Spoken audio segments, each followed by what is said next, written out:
you know, in the world, we are building medical infrastructure in such a way that today all of us are expecting someday we will all be seriously ill. It need not be so. If you live with Narmada ji, it need not be so. And not just her, there are many others.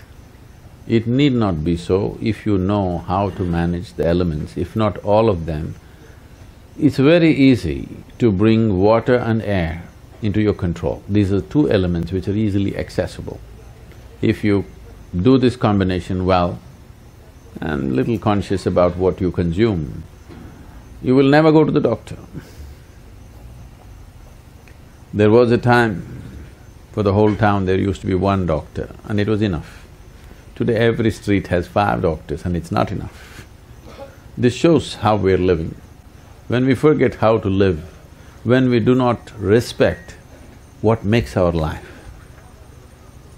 the earth that we walk upon, air that we breathe, water that we drink, the very sky that holds us in place, when we have no respect and reverence for that, how they behave within us is very different. Today there is substantial scientific evidence to show that water has tremendous memory. If you just generate a thought looking at the water, the molecular structure of the water will change. Just a look, the molecular structure of the water will change. If you touch it, it will change. How you touch it is very important. So now for example, they're keeping it in a copper vessel with a flower on top of it, because this is the God. What other God? If you don't drink water for one day, this is the only God, no other God, isn't it? So, how you treat the water, the memory remains for a long period. So before we consume it or before it touches our body, how we treat the water changes the quality of everything in our system. This is a science we have always known, but today modern science has done enormous amount of experimentation on this. Now they're saying water is a liquid computer. The volume of memory and intelligence it carries by itself. It is a liquid computer. This is what they're saying, it's a fluid computer. We have always known this. What is called as tirth, why for one drop of water people go and stand in a temple, is because it has the memory of the divine. You want to take that into your system. If the deity is powerful and the water has touched the deity, it has the memory of the divine, you want that to enter your system. But being in a pure space like this, it's a blessing. If… there are certain ways with which you can be in the water.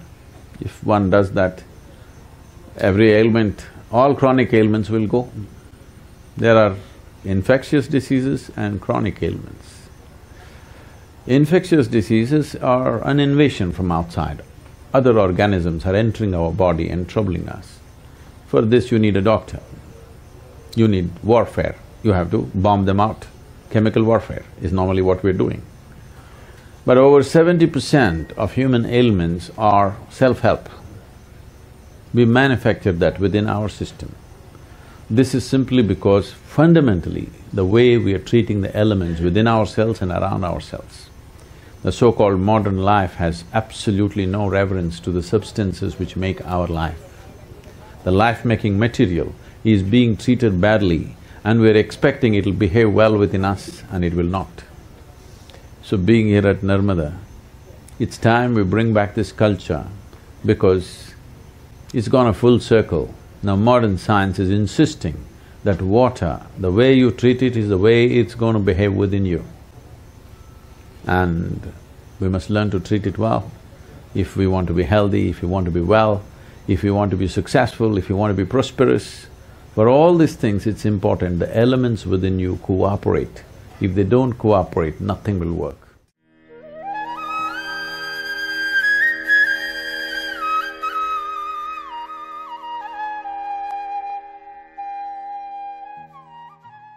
One simple thing you could do is how you treat the water, at least the water that you consume.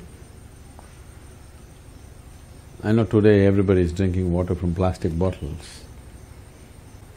If you keep it in a metal vessel, particularly copper or copper alloy, the very nature of the water will change. And traditionally, I don't know if it's still maintained in this part of the country, but in southern India, even now it's pretty common in traditional homes, where every day there is a puja for the water vessel.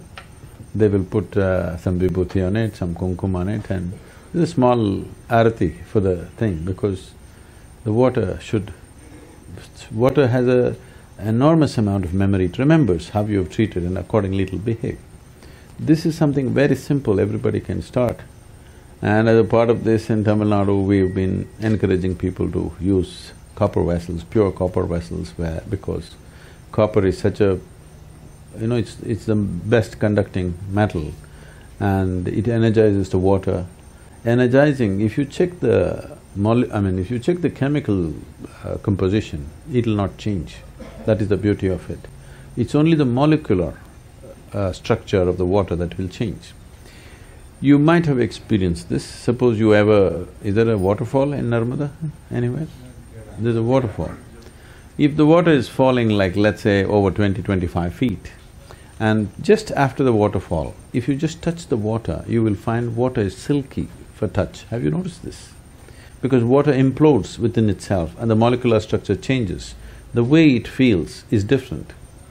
Today, they have created what is called as water imploding machines. You can implode the water with a machine, it just churns it in a certain way and implodes it. It has been found that if you use water imploding machines, with 10% of the water, you can grow the plants the same way as you're growing. The water consumption will come down. With 10% of water, the plants will yield the same, because the imploded water becomes silky and its ability to become a part of the plant system or tree is much, much better. So, if you're in agriculture, imploding machines can come. It's… some people have patented it in UK. We are trying to bring some machines and give this service to the local farmers in Tamil Nadu so that people can use imploded water and their water consumption in the fields will come down dramatically, because how long you pump the water, electricity not being free these days, it gets very expensive for the farmer. If the amount of water he needs to pump on his field is much less, it'll make a big difference. For daily consumption, just a copper vessel, every day if you have something, if you light a lamp next to it, if necessary, just one flower, the very way the water behaves within you will change. And before you consume just one moment of gratitude and reverence, because this is the material with which you're making your life, not with some unknown god. This is the material that makes your life every moment. And how you treat it is very important in your emotion, in your thought. If you hold water as… you don't even have to think Devi stuff, you just understand the reality. The fact of it is, without it you cannot survive. Yes? Whatever is the basis of your survival, you bow down, isn't it? So the water, the food, just bringing that reverence, you will see the volume that you consume will also come down and the way it behaves within you will come down. If you don't catch an infection, if you treat these elements properly, as I said earlier, most probably you won't see a doctor's face unless you're one.